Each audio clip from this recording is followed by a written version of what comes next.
వెంకీ కుటుంబల గారు ఒక చిన్న సినిమా ప్రొడ్యూస్ చేస్తున్నారు, ప్రొడ్యూసర్గా మారబోతున్నారు, ఒకటి ఏదో మంచి కంటెంట్ రాబోతుంది మీ దగ్గర నుంచి నేను ఏంటి ఎలా ఉండబోతుంది? మామూలు ఇన్ఫర్మేషన్ లేదు భయ, చెప్తా దీని గురించి చెప్తాను భయ, తర్వాత చెప్తా. అవునా? ఎందుకు అంటే ఎందుకంత సీక్రెట్గా? సీక్రెట్ ఏం లేదు, బేసిక్ ఏంటంటే నాకు కష్టపడి వచ్చేవాళ్ళు యంగ్ డైరెక్టర్స్ ఎవరిని ఉంటే నాకు సింక్ అయిన వాళ్ళతో ఈవెన్ మా ఏడీలతో కూడా చెప్తాను. సో కథలు ఉంటే రాసుకున్నాను. ఇప్పుడంటే డెఫినెట్గా నాకు మంచి సినిమాలు చేయాలి అని ఉంది. And at the end of the day మా ఏడీలు ఉన్నారు, ఏడీలు అయినా సరే మంచి కథ రాస్తే వాళ్ళకు ప్లాట్ఫామ్ అంటే మందే అని కాదు.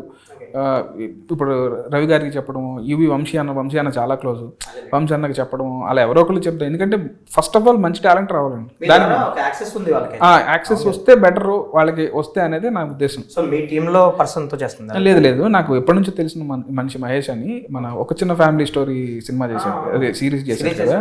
సో నాకు బాగా నచ్చింది అతను వర్క్, అండ్ మనిషి కూడా చాలా మంచోడు. సో వచ్చి కథ చెప్తే నాకు బాగా ఎగ్జైట్ అయ్యాను అనమాట. ఎగ్జైట్ అయితే నా ఫ్రెండ్ ఇంకో అన్నారు, అలా ఒక ఇద్దరు ముగ్గురు కలిసి చేద్దాం ఈ సినిమా అనుకుని.